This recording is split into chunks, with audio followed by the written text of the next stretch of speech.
Welcome to Sunita study zone. আজকে আমি তোমাদের সাথে ফেব্রুয়ারি মাসের একটা মোস্ট ইম্পর্টেন্ট কারেন্ট অ্যাফেয়ার্স বা বলতে পারো মোস্ট ইম্পর্টেন্ট ডে শেয়ার করব। আজকে হলো 13th ফেব্রুয়ারি 2026। তো প্রতি বছর আমরা 13th ফেব্রুয়ারি বা 13ই ফেব্রুয়ারি আমরা কি পালন করি? ন্যাশনাল ওমেন্স ডে পালন করি। আনলাকি 13 বলে না, মহিলারা কিন্তু এখনও অনেকভাবে অনেক দিক দিয়ে পিছিয়ে। এভাবেও মনে রাখতে পারো যে 13th ফেব্রুয়ারি আমরা প্রতি বছর ন্যাশনাল ওমেন্স ডে পালন করি। তো কেনই বা আমরা পালন করি বা কার বার্থডে অনুযায়ী পালন করি, কেন তার বার্থডে অনুযায়ী আমরা ন্যাশনাল ওমেন্স ডে পালন করি, এগুলো আমরা ভিডিওতে জেনে নেব। 13 ফেব্রুয়ারি নাইটিঙ্গেল অফ ইন্ডিয়া সরোজিনী নাইডুর বার্থডে, তার জন্য আমরা প্রতি বছর এই 13 ফেব্রুয়ারির দিনটাতে ন্যাশনাল ওমেন্স ডে হিসাবে পালন করি। তো ওনাকে নাইটিঙ্গেল অফ ইন্ডিয়া বা ভারত কোকিলা কে বলেছিলেন বা কেনই বা বলেছিলেন? মহাত্মা গান্ধী সরোজিনী নাইডুকে নাইটিঙ্গেল অফ ইন্ডিয়া বলেছিলেন। কেন বলেছিলেন? তার কারণ বিভিন্ন রকমের পোয়েট্রিতে ওনার কন্ট্রিবিউশনের জন্য ওনাকে বলেছিলেন। তো হলো এই কোয়েশ্চেনটা কিন্তু আসে ডাব্লিউবিসিএস কিংবা যে কোনো পরীক্ষায়। এবার আমরা জেনে নেব মানে মহিলাদের সম্পর্কে নিশ্চয়ই ওনার অনেক বেশি অবদান ছিল, তার জন্যই ওনাকে ওনার বার্থডে অনুযায়ী আমরা ন্যাশনাল ওমেন্স ডে পালন করি। তো ওনার কী কী কন্ট্রিবিউশন ছিল বা ইন্ডিয়ান ফ্রিডম স্ট্রাগলে তো ওনার কী কন্ট্রিবিউশন ছিল, তো সেগুলো জেনে নেব।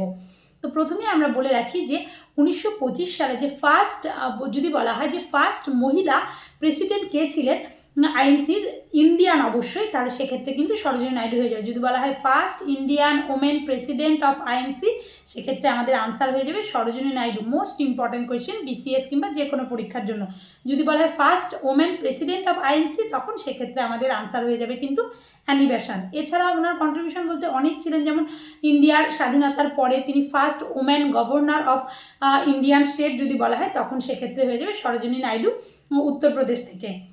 তো এছাড়াও মানে মোস্ট ইম্পর্টেন্ট কোয়েশ্চেন যেগুলো পরীক্ষায় আসে সেগুলো তো আমি আলোচনা করলাম। এছাড়াও আমরা জানতে পারি যে 1930 সালে যে গান্ধীজির সঙ্গে সল্ট মার্চে বা সিভিল ডিসওবিডিয়েন্ট মুভমেন্টে তিনি কিন্তু সঙ্গ দিয়েছিলেন।